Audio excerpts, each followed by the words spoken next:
Hi hello ಎಲ್ಲರಿಗೂ ನಮಸ್ಕಾರ. ಜ್ಯೋತಿ ಪಾಕಶಾಲೆಗೆ ತಮ್ಮೆಲ್ಲರಿಗೂ ಸ್ವಾಗತ. ಎಲ್ಲರೂ ಹೇಗಿದ್ದೀರಾ? ಎಲ್ಲರೂ ಚೆನ್ನಾಗಿದ್ದೀರಾ ಅಂತ ಭಾವಿಸ್ತೇನೆ.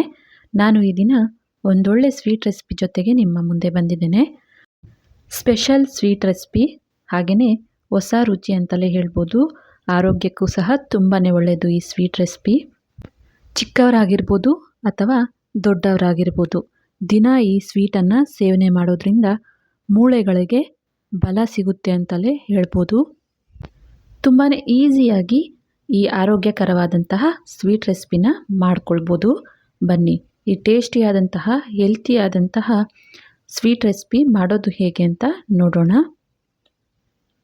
ಮೊದಲಿಗೆ ನಾನಿಲ್ಲಿ ಗ್ಯಾಸ್ ಮೇಲೆ ಕಡಾಯಿನ ಇಟ್ಟು ಗ್ಯಾಸ್ ಹಚ್ಕೊಳ್ತೇನೆ.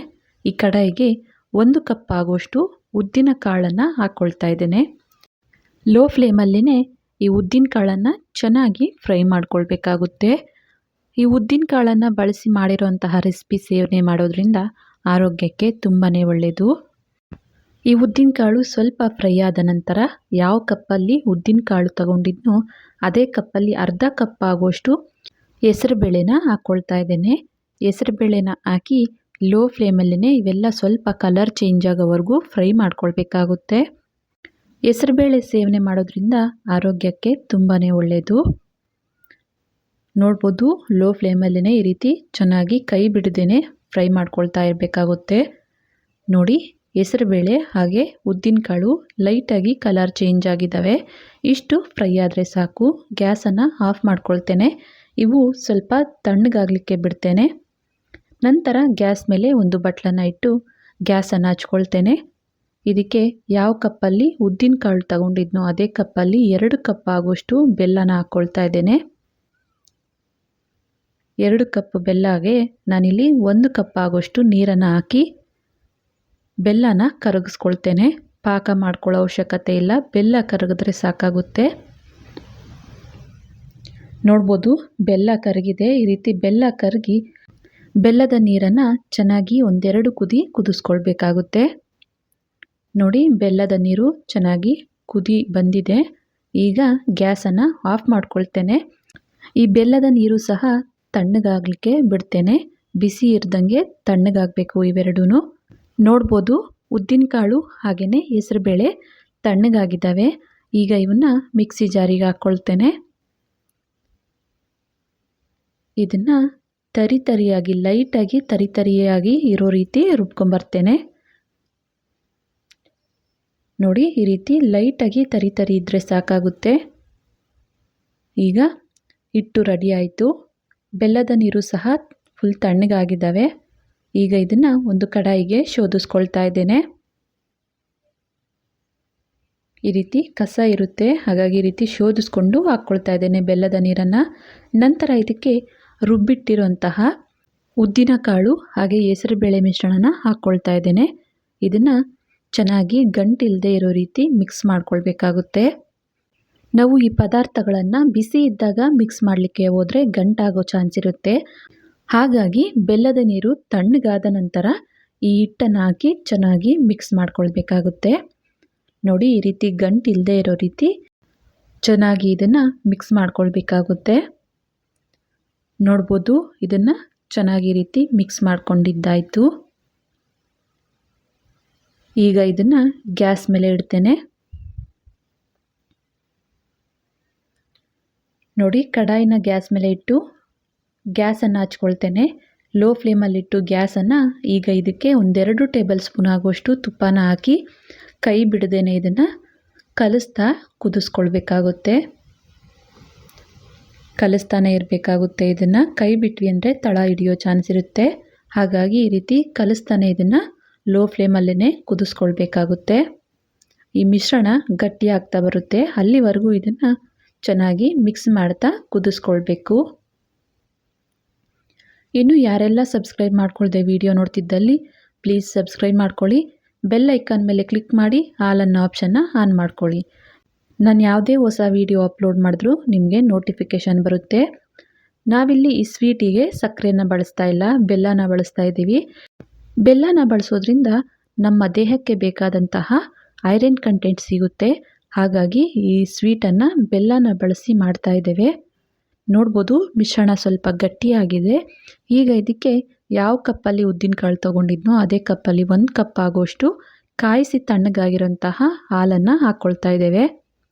ನಾವಿಲ್ಲಿ ಮೊದಲಿಗೆನೇ ಹಾಲು ಹಾಕ್ಕೊಂಡ್ರೆ ಒಡೆಯೋ ಚಾನ್ಸ್ ಇರುತ್ತೆ. ಹಾಗಾಗಿ ಚೆನ್ನಾಗಿ ಈ ರೀತಿ ಬೆಲ್ಲದ ನೀರು ಹಾಗೆಯೇ ಹಿಟ್ಟು ಎಲ್ಲ ಮಿಕ್ಸ್ ಆಗಿ ಸ್ವಲ್ಪ ಕುದಿಸ್ಕೊಂಡ ನಂತರ ಇದಕ್ಕೆ ಹಾಲನ್ನು ಹಾಕಿ ಮಿಕ್ಸ್ ಮಾಡ್ಕೊಳ್ಬೇಕಾಗುತ್ತೆ. ನೋಡ್ಬೋದು ಹಾಲು ಹಾಕಿ ಮಿಕ್ಸ್ ಮಾಡಿದ ನಂತರ ಮಿಶ್ರಣ ಗಟ್ಟಿಯಾಗ್ತಾ ಬರ್ತಾ ಇದೆ. ಈಗ ಇದಕ್ಕೆ ಒಂದು ಚಿಟಿಕೆಯಷ್ಟು ಉಪ್ಪನ್ನು ಸೇರಿಸ್ಕೊಳ್ತಾ ಇದ್ದೇವೆ. ಯಾವುದೇ ಸ್ವೀಟಿಗಾಗಲಿ ಒಂಚೂರಷ್ಟು ಉಪ್ಪನ್ನು ಸೇರಿಸ್ಕೊಳ್ಳೋದ್ರಿಂದ ಟೇಸ್ಟ್ ಇನ್ನೂ ಚೆನ್ನಾಗಿರುತ್ತೆ. ಹಾಗೆ ಒಂದು 1/4 ಟೀ ಸ್ಪೂನಷ್ಟು ಏಲಕ್ಕಿ ಪುಡಿನ ಹಾಕ್ಕೊಳ್ತೇನೆ. ನಂತರ 1 ಟೇಬಲ್ ಸ್ಪೂನ್ ಆಗುವಷ್ಟು ತುಪ್ಪನ ಹಾಕಿ ಮತ್ತೆ ಇದನ್ನು ಚೆನ್ನಾಗಿ ಮಿಕ್ಸ್ ಮಾಡ್ತಾ ಬೇಯಿಸ್ಕೊಳ್ಬೇಕಾಗುತ್ತೆ. ನಾವಿಲ್ಲಿ ಈ ಸ್ವೀಟಿಗೆ ಬಳಸಿರುವಂತಹ ಎಲ್ಲ ಪದಾರ್ಥಗಳು ಆರೋಗ್ಯಕ್ಕೆ ತುಂಬಾ ಒಳ್ಳೆಯದು. ನಾವು ಈ ಸ್ವೀಟನ್ನು ಮಾಡಿ ಮನೆ ಮಂದಿಗಾಗಲಿ ಮಕ್ಕಳಿಗಾಗಲಿ ಕೊಟ್ವಿ ಅಂದರೆ ಉದ್ದಿನಕಾಳಿಂದ ಮಾಡಿದ್ದೀವಿ ಅಂದರೂ ನಂಬಲ್ಲ, ಅಷ್ಟು ಟೇಸ್ಟಿಯಾಗಿರುತ್ತೆ. ಹಾಗೆಯೇ ಆರೋಗ್ಯಕ್ಕೂ ತುಂಬಾ ಒಳ್ಳೆಯದು ಈ ಸ್ವೀಟ್ ರೆಸಿಪಿ.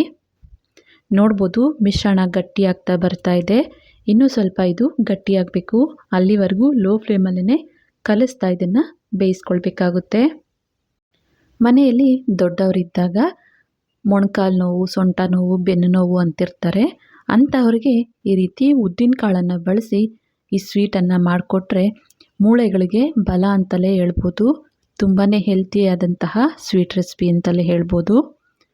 ನೋಡ್ಬೋದು ನಾವು ಮಾಡಿರೋಂತಹ ಸ್ವೀಟ್ ರೆಸಿಪಿ ಕಡಾಯಿಗೆ ಅಂಟದೇನೆ ಈ ರೀತಿ ಸಪ್ರೇಟ್ ಆಗ್ತಿದೆ ಅಂದಲ್ಲಿ ಸ್ವೀಟ್ ರೆಸಿಪಿ ರೆಡಿ ಆದ ಹಾಗೆಯೇ ಗ್ಯಾಸನ್ನು ಆಫ್ ಮಾಡ್ಕೊಳ್ತೇನೆ. ಇದನ್ನು ಸ್ವಲ್ಪ ತಣ್ಣಗಾಗಲಿಕ್ಕೆ ಬಿಡ್ತೇನೆ. ನಾನಿಲ್ಲಿ ಒಂದು ತಟ್ಟೆಗೆ ತುಪ್ಪನ ಈ ರೀತಿ ಸ್ಪ್ರೆಡ್ ಮಾಡಿ ಇಟ್ಟಿದ್ದೇನೆ. ಇದಕ್ಕೆ ನಾವು ಮಾಡಿಟ್ಟಂತಹ ಸ್ವೀಟನ್ನು ಹಾಕ್ಕೊಳ್ತಾ ಇದ್ದೇನೆ.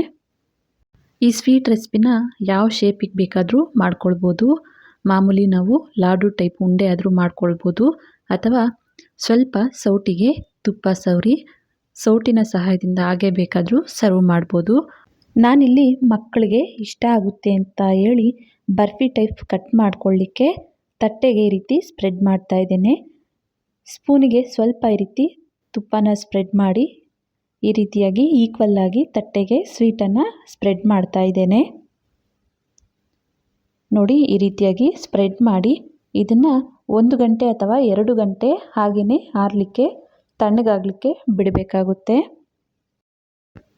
ಚಿಕ್ಕ ಚಿಕ್ಕದಾದಂತಹ ಬೌಲ್ಗೆ ಹಾಕಿ ಬೌಲ್ ಶೇಪ್ ಆದರೂ ಈ ಸ್ವೀಟನ್ನು ಮಾಡ್ಕೊಳ್ಬೋದು. ನೋಡಿ ಈ ರೀತಿಯಾಗಿ ಸ್ಪ್ರೆಡ್ ಮಾಡಿ ಇದನ್ನು 1 ಗಂಟೆ ಅಥವಾ 2 ಗಂಟೆ ತಣ್ಣಗಾಗಲಿಕ್ಕೆ ಬಿಡ್ತೇನೆ. ನೋಡ್ಬೋದು ನಾನಿಲ್ಲಿ 1-2 ಗಂಟೆ ಸ್ವೀಟನ್ನು ತಣ್ಣಗಾಗಲಿಕ್ಕೆ ಬಿಟ್ಟಿದ್ದೆ. ಚೆನ್ನಾಗಿ ತಣ್ಣಗಾಗಿದೆ. ಈ ರೀತಿ ತಟ್ಟೆಗೆ ಎಡ್ಜಸ್ಸನ್ನು ಈ ರೀತಿ ಕಟ್ ಮಾಡಿಕೊಂಡು ಚಾಕುವಿನ ಸಹಾಯದಿಂದ ಒಂದು ಪ್ಲೇಟ್ ಮೇಲೆ ಇದನ್ನು ಟರ್ನ್ ಮಾಡ್ಕೊಳ್ತಾ ಇದ್ದೇನೆ. ನಾವಿಲ್ಲಿ ತಟ್ಟೆಗೆ ಸ್ವಲ್ಪ ತುಪ್ಪನ ಸ್ಪ್ರೆಡ್ ಮಾಡಿ ಸ್ವೀಟನ್ನು ಹಾಕಿರೋದ್ರಿಂದ ಈಸಿಯಾಗಿ ಈ ಸ್ವೀಟು ಬಂದ್ಬಿಡುತ್ತೆ. ನೋಡ್ಬೋದು ಎಷ್ಟು ಚೆನ್ನಾಗಿ ಬಂದಿದೆ ಅಂತ.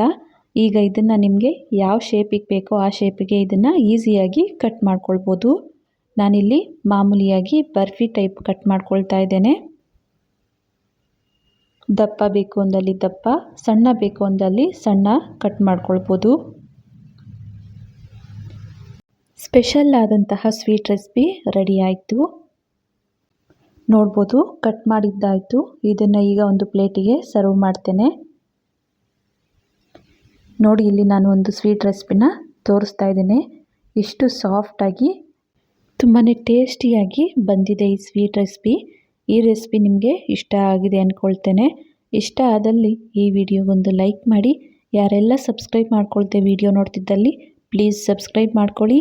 ಈ ವಿಡಿಯೋ ಹೇಗನ್ನಿಸ್ತು ಅಂತ ಕಮೆಂಟ್ ಮಾಡಿ. ಹಾಗೆ ಈ ವಿಡಿಯೋ ಇಷ್ಟ ಆದಲ್ಲಿ ನಿಮ್ಮ ಫ್ರೆಂಡ್ಸ್ ಆ್ಯಂಡ್ ಫ್ಯಾಮಿಲಿ ಮೆಂಬರ್ಸ್ಗೆ ಈ ವಿಡಿಯೋನ ಶೇರ್ ಮಾಡಿ. ಧನ್ಯವಾದಗಳು.